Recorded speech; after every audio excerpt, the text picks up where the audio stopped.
Hey everybody, welcome back to Magic Orthodoxy. My name is David, and this is a Magic Review.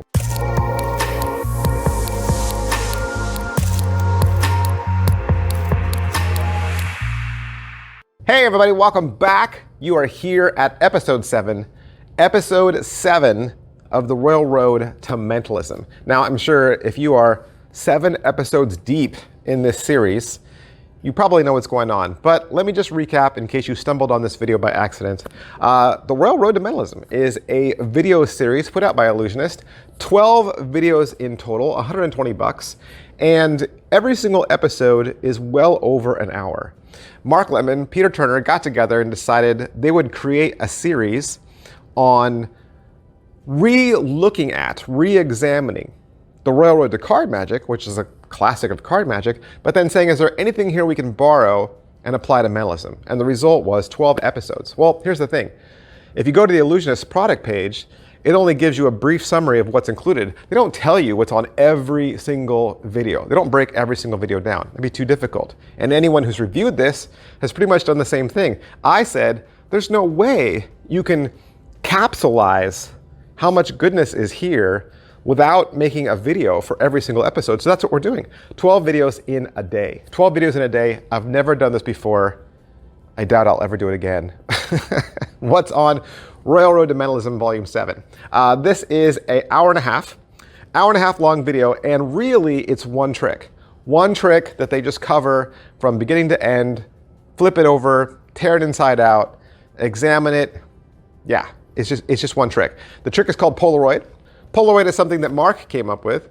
It was something that he was thinking about when he was examining the forces section of the Royal Road to Card Magic. And he took a trick that Peter Turner had created maybe like 15 years ago called A Gift from Me to You. And in the trick, A Gift from Me to You, he has 2 spectators, and he does it with playing cards, and one spectator picks a card and the other person reads their mind. And at the end of the trick, both spectators assume that the other person read their mind, but in reality, it was all you manipulating the details. And what Mark wanted to do was kind of take it away from the realm of playing cards and put it into something else. And so he came up with this thing called Polaroid.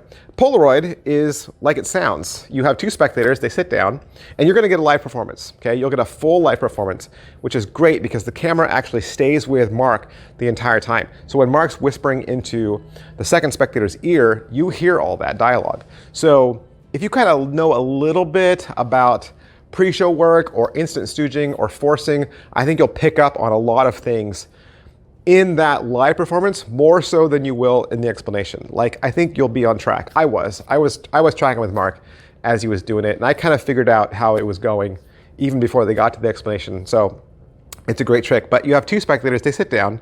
You give the first spectator a stack of Polaroids, and there's color pictures, black and white pictures, pictures of scenery, pictures of people, pictures of, activity. They're just, regular like Shutterfly / stock photo pictures that you'd find on the internet, right? And you allow them to pick any picture they want. And they look at it, they keep it to their chest, they don't show you. You have them walk off, and you say, memorize every single detail about that picture. And when you're done, shuffle it in with the rest of them and stay over there until we call you. And then you turn to spectator 2, right? And then you say, in a moment, they're going to come back. I'm going to ask them a series of questions. And depending on how they answer, right, those questions, I want you to be looking at body movement, looking at their eyes, where they look, how they hold their hands, their posture. Look at all these different things. And then I want you to take that information, and then you, holding the Polaroids, I want you to pull out the Polaroid that you think is the one they're thinking of. Or maybe you can't decide. Maybe pull out 3 or 4 that you think that one of them could be it. And by the end of the trick, spectator 2 has drawn out one of the photographs, and it completely matches the photograph that spectator 1 picked. And just as an aside, you are not telling the second spectator what they picked. It's not like the first person picked an ace of spades, and then you turn to the second person and say, okay, this is a secret. We're going to do this little trick on them, but they really picked the ace of spades. You're not doing that, okay? You're not saying, oh, they picked a color picture of a clown holding balloons. You're not doing that at all. The second spectator has a free choice of any one of those photographs, and using their own just divination, they are going to land on the same exact photograph. The entire hour and a half is devoted to this one specific trick. Now, of course, you will have to build your own stack of photographs, right? this video series does not come with any props. Mark found all the pictures off the internet, off of some free sites that have shareware pictures, and then he did the same thing with printing. So he found some online printer that prints photo quality pictures. He received them in the mail, cut them in a paper cutter so they were nice and square, made a stack of Polaroids that were roughly all the same size. He kind of zeroed in on one that he kind of thought would make a good force card, and went from there. And so in the video, he talks about the pictures, talks about how he came up with them, how he printed them, gives you kind of a good idea of how you would maybe build your own, and then talks about forcing. How do you force? How do you force a card? How do you force a picture? How do you force an object, right? And he's going to give you one really clean example, very easy example. In the jam session, he and Peter will talk about other ways, but you know what? They're your cards. You can force the card any which way you want.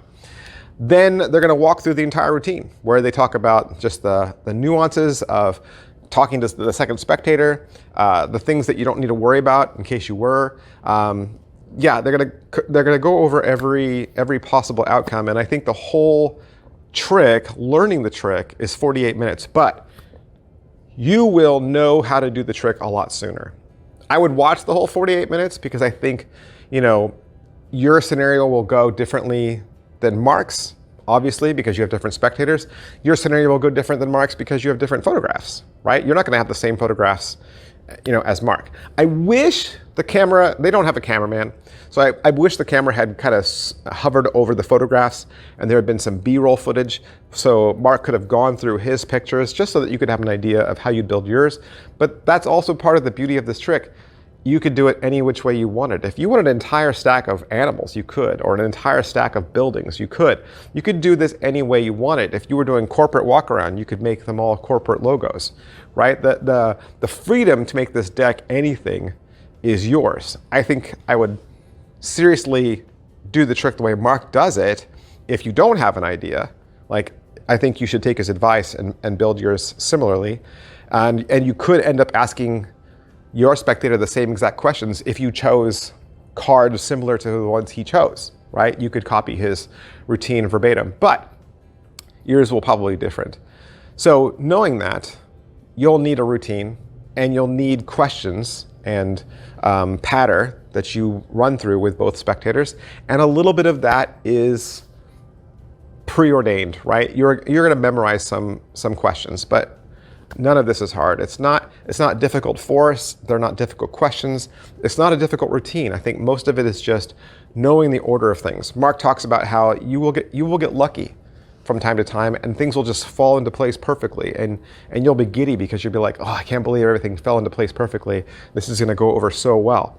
And it is such a strong trick because it's obvious that you're manipulating the outcome, right, as the overseer, as the mentalist, as the instigator of this whole plot. But the two spectators will believe that they share some sort of connection, which means this is great for couples, right? Great for best friends, great for people who have known each other for a long time. It'll only solidify things. Or it'd be great for a first date. You take those two people and you say, wow, look at this connection that you guys have. So pretty awesome. So then after the 48 minutes, of course, there is a jam session because Peter Turner loves jam sessions. They don't change the setting at all. The setting is a hotel room. Looks like they're filming over in the corner of the room by the air conditioner. Mark seems to be the only one wearing a mic. Peter's a little quiet through the whole thing. So they didn't change location, didn't change mics, didn't change it up. Looks like they filmed the entire thing and just kind of one long sitting there in the hotel. I think they said that they were both on holiday at a conference, and so they decided to kind of duck out for a minute and film the routine. The jam session is fine. It's like the things that you would think about. Of course, they're going to talk about building the deck differently. They're going to talk about different ways to force. Of course, they're going to talk about making it your own or just other ideas, and those things are always fun to listen to. But I think the trick itself is easy enough that you'll glean a lot. You'll understand a lot of this trick, especially after having watched this, going into it, just from watching the live. Just from watching the live, I think you'll figure it out. And then as he starts talking about how he built the deck, and then as they get into the force, I think from there you're like, oh yeah, this is cake, this is golden. And I think the only downside is building your own deck from scratch. But the payout is creating a trick that's unique and original and nobody else is doing, right?